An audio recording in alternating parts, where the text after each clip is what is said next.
like to think of myself as a logical person, which is why I really try my best not to engage in logical fallacies, and I've tried this for the entire time that I've, been talking upon the topic of health, like ad hominem fallacies, appeal to authority, appeal to consensus, begging the question, all these sorts of fallacies, even appeal to nature, appeal to tradition, all of these fallacies are a problem.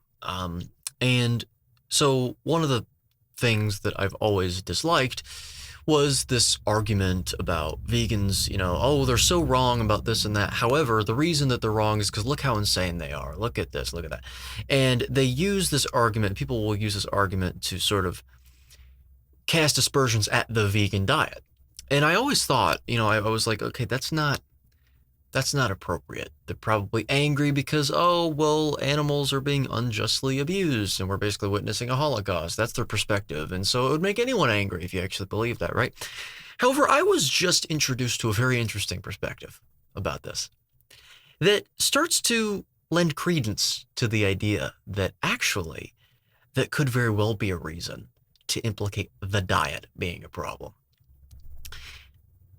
If we are genuinely adapted, if we are genuinely designed to eat a carnivorous diet, to eat lots of animal products, meat, mainly, meat, muscle meat, and maybe if you decide to, some organs here and there. Okay, fine. If we actually are designed to do that, then what happens whenever you're lacking in those nutrients is, according to evolution and all that, evolutionary pressures, you're going to become more, agitated. You're going to actually seek out nutrition. It's an evolutionary sort of urge to acquire nutrition whenever your body perceives itself to be lacking in something, perceives to be starving, for example. And so the ultimate irony, I think, here is if that's true, that would obviously lead to vegans being less empathetic, being less sympathetic, and being more angry and agitated. Especially, not even in the case of them being nutritionally deficient, but also if they're inflamed all the time. And so the ultimate irony here is that if this is the case, it would make vegans less empathetic. The very thing that they actually, pride themselves on being. They extol, the whole sympathy towards animals kind of thing. And the ultimate irony is that if this is true, it would actually completely undermine that argument. It would completely render that entire view nonsensical and false. I mean, there's plenty of vegans that I've met. I've met very little, and I've actually talked to very few. There's one in my comment section who's very respectable, and I find it ironic given my behavior and how I say the things that I say. But the other vegan that I've met, she was also very nice as well. So I mean, if we're talking about the vegans that I've met, or at least I've encountered, I guess you could say, they've all been totally nice and not like that at all. However, the vast majority of the ones depicted online are angry. But this gets into a discussion of, can't trust everything you see online. Online, that's one sample of that's a subset of a population, and not everyone is online. It's not representative of the overall population, the overall vegan population. And fair enough, because that's actually objectively true. That's not necessarily representative of all of them. But that's not the point. The point is that if we all, as members of Homo sapiens sapien, are designed to have minimal variation, to be fair, but to be eating a carnivorous diet, then if you're not eating any meat at all, you might expect some agitation.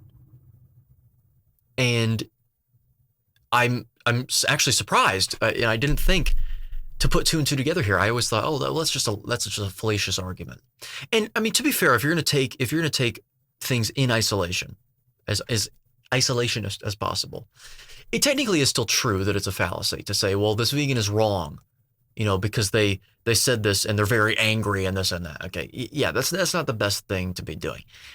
But the fallacy really concerned here that I believed was a fallacy was saying that the vegan diet is implicated as being a problem because look at all these vegans with all these these agitation problems, and they're very very vociferous and visceral, it's a problem, right?